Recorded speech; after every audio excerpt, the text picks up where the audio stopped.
అభినేత్రి, మధుర గాయని, కథా రచయిత్రి, నిర్మాత, దర్శకురాలు, స్టూడియో అధినేతి భానుమతి రామకృష్ణ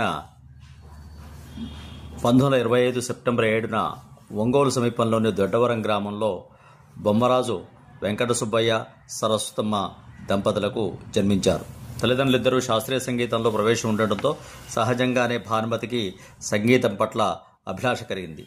14 ఏళ్ల వయసులోనే సి పుల్లయ్య దర్శకత్వంలో వరవిక్రయంలో కాళింది పాత్రను పోషించడమే కాక ఆ సినిమాలో పాడిన పాటలు ప్రేక్షకులను మెప్పించాయి. స్వర్గసీమ, లైలా మజ్ను, విప్రనారాయణ, బాటసారి మొదలైన చిత్రాలను నిర్మించారు.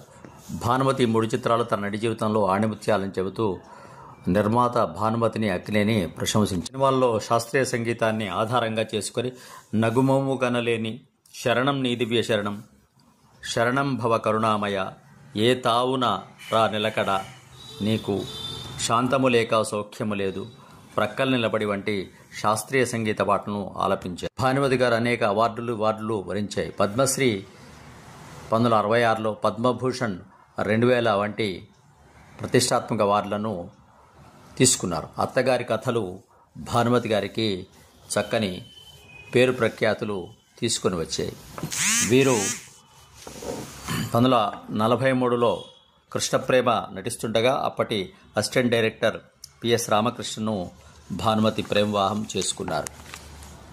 ఇలా అనేక రకాల పాత్రలు, సంగీతము, దర్శకత్వం మొదలైన అనేక రంగాల్లో వెలుగులు విరజిమ్మిన భానుమతి మనసు నవనీతం, మాట కరుకు ఉన్నప్పటికీ ఈ పురుషాధిక్య సమాజంలో స్త్రీశక్తి స్వరూపిణి ఆత్మవిశ్వాసంతో మహిళలు ఉన్నతంగా ఎదగలరని ఆమె నిరూపించారు. నాకు లభించిన సంగీత సాహిత్యాలు దేవీ వరప్రసాదాలు, నిజాన్ని నిష్ఠూరంగా మాట్లాడే నన్ను కొంత గర్విష్ఠిగా భావిస్తే అందుకు నేను బాధ్యురాల్ని కాను అని ఆమె వినయంతో వివరించేవారు. అలాంటి ఉత్తమ నటి అనారోగ్య సమస్యలతో 2005 డిసెంబర్ 24న కన్నుమూశారు. ఎన్టీఆర్, ఏఎన్ఆర్, ఎస్వీఆర్ వంటి వారిని తెలుగు ప్రజలు ఎలా మరవలేరో అలాగే భానుమతి అభినయ కౌశలాన్ని, గానమాధుర్యాన్ని, బహుముఖ ప్రజ్ఞను చిరకాలం జ్ఞాపకం చేసుకుంటారు.